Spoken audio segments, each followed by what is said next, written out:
Hello, I'm Royal Seeley, aka Minionette, and welcome to my channel. Today I'm going to be going over some Lolita indie brand updates that I'm pretty excited about, as well as upcoming Lolita fashion events in North America. So one of my Lolita goals for this year is to be on a low to no buy, especially for the first half of the year, since the second half of the year I have a lot of things planned, so I have to adequately adjust for that. I am still allowed to window shop, and obviously I do have certain rules in place if it fits the bill. But for now, it's mostly window shopping. Now, these are indie brands that happen to come across my feed, so it's definitely not all of them. And if there are Lolita indie brand releases that I didn't mention here, please let me know. This is also going to be featured more towards my interests. So right now I'm looking at a lot of accessories to really bolster my wardrobe. However, there are a few main pieces and bigger items that I'll be featuring as well. So let's go. So the first Lolita indie brand that is newer to me and I'm really excited to talk about is Deerist One Designs. That is their name on Etsy and Instagram, and they do have a direct website as well, which I believe is just Dearest One. I'll be putting all of this information for each of the brands that I talk about in the description box for this video down below. So if you're curious, you can check that out afterwards. So Dearest One Designs, as soon as I saw them, I immediately was really taken in with their sense of style, especially for these particular accessory, these heart dongo clips. I just think they're super cute. They were available in a lot of colors back when I ordered them. So I got this lavender and pink one since I'm trying to add more lavender into my wardrobe. But I also got one that is red and pink, which I do plan to cord with this dress at one point or another. They have a lot of really cute heart and love themed accessories. I've got this heart brooch as well as the matching ring for it.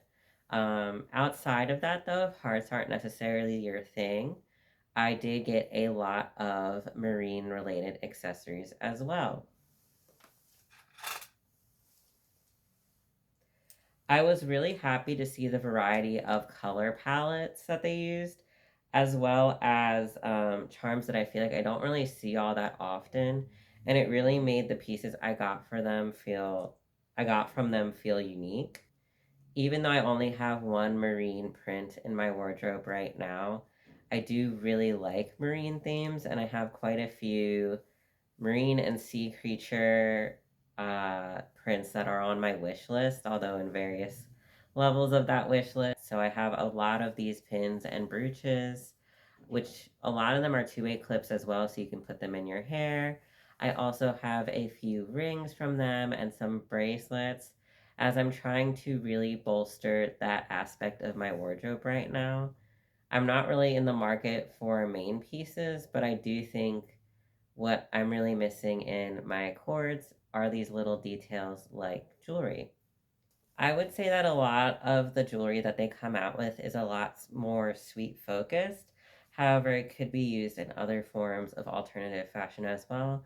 And I would highly recommend looking through their website or their Etsy just to see if there's something that would be applicable to you. Second indie brand that I will be talking about will be Frilly Cookie Designs on Etsy. Now they also have an Instagram as well, which is how I found out about this new offering, or at least new to me. I had previously known them for their colorful witch hat series, which was really cute. I don't really have anything that would justify it, but I did really enjoy seeing all the cords for people that did get those hats in various colors. Right now, they've released a line of Lolita basics for wrist cuffs and for head bows.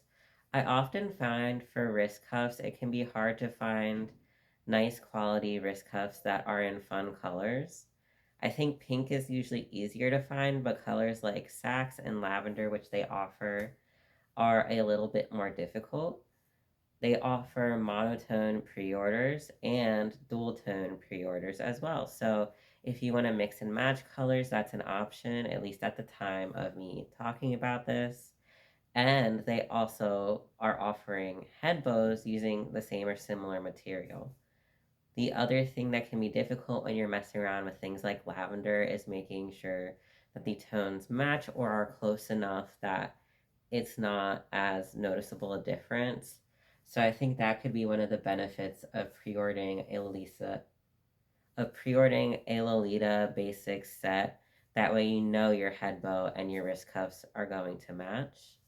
Um, I am surprisingly still missing a lavender head bow, so I have been eyeing that up, and I have been considering getting one of their dual colored pair of wrist cuffs as well. So once again, that is Frilly Cookie Designs on Instagram and on Etsy. And at the time of recording this, I believe they have two of their witch hat colors left, if that's something that interests you. Up next, we have Sugar Star Cafe, and what I really want to highlight here is this super cute drawstring bag in the shape of a jellyfish. I said before, I love marine things, and these ones are just so cute. Um, yeah, and I always love an accessory that is something I can use outside of Lolita as well. And I think this is one that I could definitely see myself using. Yeah, it's just really nice. Now, this drawstring jellyfish bag was the first sort of thing that I'd seen from them, so I went onto their website to see what else they had. And they also have some very cute heart-shaped quilted bags, as well as some really cute jewelry and accessories. This is another one that I'm extra excited for, and I did back this pre-order. And I'll have to make sure to edit this video really quickly, that way it's out in time if it's something that interests you. But one of the things in Lolita fashion that really concerns me is the effect of all the plastics that are in many of the garments and accessories that go along with the Lolita fashion look. Um, and especially when it comes to bags, which is where Dandy Puppeteer comes into play. I was really excited when they announced that they were going to be doing a backer kit for heart-shaped bags in 5 colors of genuine leather. Now, this should be a lot more durable and less toxic to the environment, as anytime that plastic sheds, it does pollute the water streams as well as anything else it comes in contact with. Leather usually lasts a way longer time. Also offered accessories, so I believe they had a card holder and a heart charm. When you back it, you don't have to pick your color for the bag immediately. After the backer kit campaign finishes, you then fill out a survey where you can pick a color. And I'm still very much torn on the color that I would like. But this bag looks huge, which is not something you get to say a lot about Lolita bags and heart-shaped bags in particular. And the fact that it is leather makes it all the better for me. So I will be sharing this in the description below, both Dandy Puppeteer's um, social and also the backer kit for the project specifically. An important thing to note is that this campaign ends February 27th at 6 a.m. Eastern Time. So if this is something that interests you, it is definitely better to act sooner rather than later. And that was Danny Puppeteer with their genuine leather heart-shaped bag.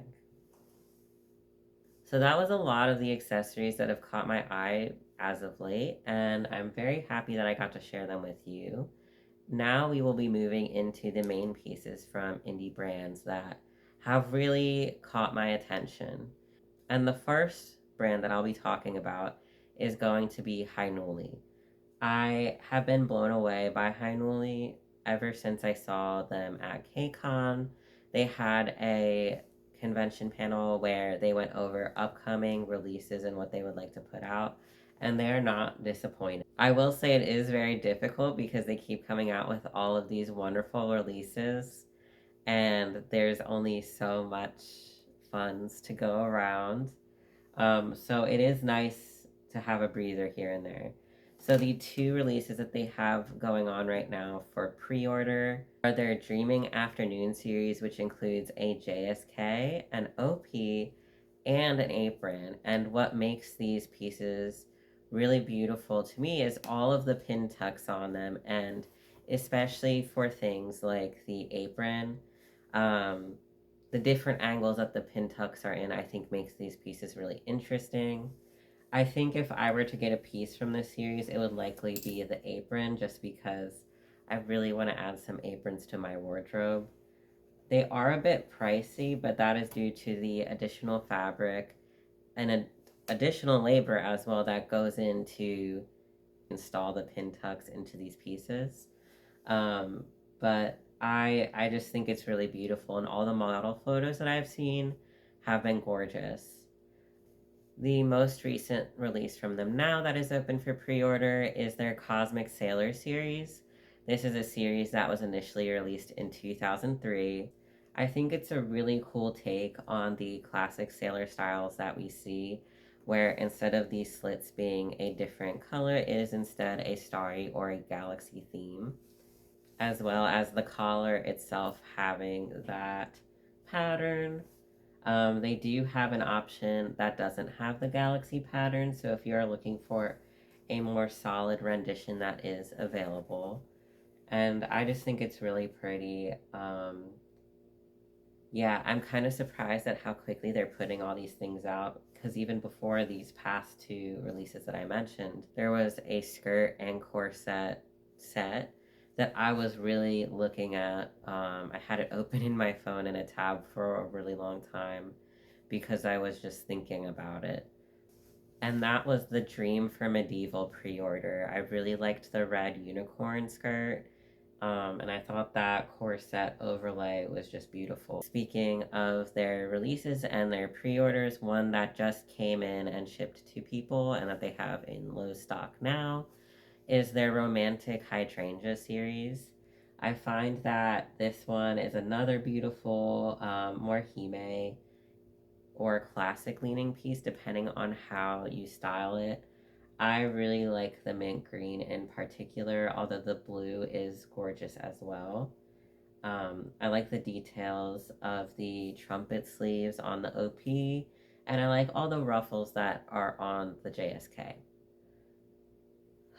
And then the bonnet having that little train in the back. I just really like trains. I think it's so beautiful. And the next indie Lolita brand main piece release that I'm going to be talking about is one that I've been looking forward to for a while by the brand Dollbe, also known as Dollbe Shop. So Dollbe teased this print sometime last year, and it was just a close-up of the print, and the tentative release date seems to be sometime in April of 2024, around that period. And this release is looking really exciting. Lately, she's been posting close ups of one of the pieces she's been working on with it, showing us the details we can expect to see on this release. So it looks like various types of lace, you get to have various types of animals. And what I really appreciate is they're not all animals that I'm used to seeing on main piece prints. So I like the versatility there. So I like the variety there. Um, it's a lot of florals and yeah, lacing. It just looks really beautiful. And I'm really curious to see what this looks like when it comes out. It is more of an all over pastel rainbow type of color palette. And I'm thinking it could probably be corded in a way that is more casual, but then also more OTT in a more like light and airy way. So ever since this was teased sometime last year, I had started setting aside some money for this release, and I'm really looking forward to it. Now, when Dollbe at the end of the year was doing a JSK sale, I believe she was indicating, or I believe she said that um, JSKs may not be offered in the future. I think she's moving more towards just doing skirts. So I did pre order a bunny basket JSK that I'm looking forward to when it does arrive. Um, yeah, and something really cool is last week, I believe it was last Thursday, I was able to hop on the Instagram live stream that she did, where she was working on some of the accessories for this series. I was on more the tail end of that, but it was still just really, really neat to hear some of the things to look forward to. She's thinking of doing, at least from what I remember, fewer releases, but more, I guess, ornately designed pieces, um, and going all out. So this will be a limited release as well as limited accessory packs. So it's definitely one that I'm going to be keeping an eye out for because I really like what I see of this print, and I already have so many cording ideas for what I'd like to do. Um, yeah, so that's it for the main pieces for indie brands that I'm looking out for. I'm going to go over some of the and J fashion events that are going to be coming to North America. But before that, I do want to say that lately I've been trying to pop on to Instagram live streams, like pop in on other people's. I'm not doing it. And it's really interesting to see all of these alternative brands that I really admire and watch them craft and hear them talk about the process. So I did pop in on Tooth Decay Accessories for a little bit, and that was really cool. Um, and then this isn't an indie brand, but I did pop into the Instagram live stream of the Baby the Stars Shine Bright New York Fashion Week uh, runway extravaganza. And yeah, I think a lot of people have already talked about it if you attended virtually, that the people that set up the camera didn't quite seem to know what they were doing. I heard that the YouTube stream never started, which I found out because I was in the Instagram stream, and a bunch of people came over from YouTube and were like, the YouTube stream's not working. So that's kind of a nightmare, especially because it's really good to show that kind of support for Japanese brands in this community and any brand really that's coming over to showcase what they offer. That way they can get more support from the Western community and know like there is interest here. Yeah. If you're interested in knowing more about that event and what that experience was like, I have two videos that I'll be linking below. I believe one of them will be from Frilly, and then that is detailing a lot of the experience. And then the other will be Marina K's. Um, yeah, so if you went, definitely let me know your experience as well. It is exciting to see a big brand on a stateside um, show. I think it's cool. On to upcoming Lolita and J Fashion events in the North Americas. So there are 3 or 4 that I'm going to be talking about today. And the first one that I'm going to be bringing up will be Rose Ferre Co's La Vie en Rose. I believe that is Life in Pink. Yes, so that will be located in Denver, Colorado. And the dates for that are September 20th to the 22nd. When I first heard about this, I was really tempted to go because I've never been to Denver before and it just sounded really interesting. There's also a lot of more Western US Lolitas that I follow on Instagram and on Tumblr who I really look up to for their styles and courting and the other things that they put out there into the community. So I think it'd be really cool to go out there to this event. Now, if you are interested in going to that event, I believe sales and further details will be posted on Rose Foreco's website or on their Instagram. I think ticket sales are early March. Definitely check out the description and check out their socials if that's something you are interested in. The second Lolita Fashion and J Fashion event that I'll be talking about is KCON. So I went to KCON last year in 2023. The theme was Haunted Doll, and I have a whole video on it if you're interested in watching that. And I had a really great time. This year, I really wasn't expecting them to come back in 2024, so I did not budget for it. Um, but the theme is brunch, and that is such a perfect theme for Lolita fashion in particular, especially sweets. There's so many iconic breakfasty themed pieces. So I'm still trying to figure out what I'll be doing for that, if I'm going to try and make it or not. So KCON will be in October. I believe it's the weekend of October 18th to the 22nd in Toronto. And that's about a month out past the Denver, Colorado La Vie en Rose event. So I don't know if I'll. So I don't believe I'll be able to go to both of those. If I am to, it'll probably be just one of them. Um, yeah, so we'll see. But I have some updates at the end that will go into that a bit more. This is a very fresh announcement. So if you want additional information, I would recommend following KCON for that information, as all the details have not yet been decided, but it will still be in Toronto. I had a really good time last year, and I have to imagine it'll be a good time this year as well. I'm just not sure if it's in the cards for me this year. The third one that I'll be talking about is going to be the Great Lace in Chicago. And that is not a 2024 event, but a 2025 event. It is in March of next year. I have already gotten my tickets. I do plan to go. The ticket system itself was kind of a scuffle, but it worked out well in the end, and I'm really looking forward to it. I've never been to Michigan, especially not Chicago, so I mean, I'm really looking forward to it. I've heard it has really great food and a lot of really good art. Like there's a really strong art scene, so I would love to see what Chicago has to offer. I'm expecting it to be a little chilly just because it'll be in March and it's pretty far up there. But I'm really looking forward to it. Um, yeah, that's one that I'm confirmed going to, and it's far enough out that I have a lot of time to prepare financially for it, which is always a benefit. Now, there is one other event that I'm thinking about, and it hasn't been confirmed.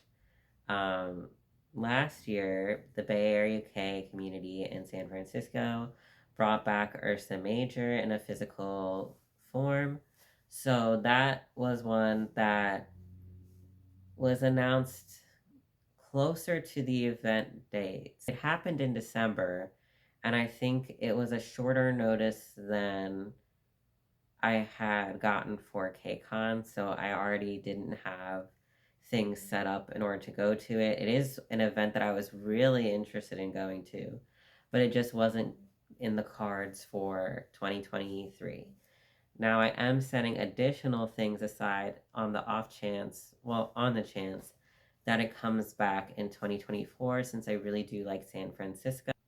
Obviously there's a lot of really interesting culture and things out that way, but it is a bit pricier being a major city, just like how Toronto is a bit more expensive because of it being in a main city. So that is one where if it happens, I'm making sure that I have enough saved up that I will be able to not overextend myself in that sense. And now that is the end of the North American J Fashion and Lolita specific events that I know of, at least at this point. There could be more that I don't know about, in which case, definitely share them. And this does not exclude all of the smaller events that go on inside of anime and gaming conventions as well, as I know that Techo has a very active J fashion community that do a lot of great work in setting up a strong J fashion presence. So the big thing that I am planning and saving for right now is a trip to Japan this year. It will be happening over the summertime at some point without going into too many specifics. And that's why a lot of the events that are in the second half of the year are really going to be dependent on what happens after my trip to Japan. So I'm really looking forward to it. I don't have a Kumya or an Usakumya yet, but one of the plans while I am in Japan is to pick one up in person. I'm really curious to be able to see some of the in-store layouts for all of the brands that I really look up to, like Metamorphose and Baby the Star Shine Bright, Abilatage, and I really want to see smaller brands too, like Maxi C-Mam. I think that'd be a lot of fun. Definitely planning on visiting Atelier Perot, Axis Femme, and I am also curious in checking out AP as well, Angelic Pretty, just because even the import costs alone when you buy from a Western AP is a bit of a price jump. So if there is something that is there, it would be more cost effective. So that's why I'm a bit tentative on a lot of these Lolita events, and I'm really excited that it is coming back and it is getting more active because, as someone that joined during the pandemic, a lot of the videos that I've watched, even now, has been coverage of past years' Lolita fashion events and ones that are decades or 2 decades old. I just think it's really cool that there's so much documentation about the various communities and how they have come together um, far and wide. So that's what's going on with me. If you want to see more of my cords, I would highly recommend going to my Tumblr at Royal Sealy and on my Instagram at Royal Sealy. Now I'm on Instagram way less. I have an in-app timer. That way I know how much time I've spent on it. And once the time hits, I'm out. Sometimes I don't even hit it because it's just not really a spot where I like to spend my time. Their tagging system has really gotten to be something that has pushed me away from using Instagram. So, for example, back when I started, which was not that long ago, it was like a few years ago, um, you could, if you went into a tag, you could sort by newest. And that would be really great because then you could see a lot of newer Lolitas. You could see Lolitas that maybe were not as popular or not as well known. And that kind of allowed me to see a lot of various styles and interpretations of the fashion. I found it really inspiring and just really cool, and it felt like more of a community space, at least in terms of what is the option for, I guess, modern Lolita spaces outside of Discords and Facebooks for local communities. And they took away being able to sort by newest in the main tags with top posts, general, and then newest top posts. And when they say newest top posts, they don't mean like, oh, like the last week, last month, whatever. They mean anything from the last 4+ years, it seems. So that's fun. It's really good. I'm really happy I get to see a lot of um, older posts from a time where I was not around. But it also is a barrier to being able to see new Lolita brand releases, new Lolitas sharing their take on different pieces that, I haven't seen before or that photograph differently from the brand stock images. So, yeah, all that to say, I'm spending most of my time on Tumblr. Um, yeah, I'm still working on my Neo cities. It's very slow going. Other updates is I'm probably going to be changing my username soon. Royal Celia has been really nice. It is the name of my favorite teacup brand. But now I'm kind of wanting to branch out and do something that is more individualized to me and not so much, taking the name from something else. So thank you for watching. Let me know if there's any indie brands releases or in general that you just keep an eye out on or that you like. Let me know if any of the events are ones that you're interested in going to, and I will hopefully talk to you soon. Take care and talk to you another time. Bye.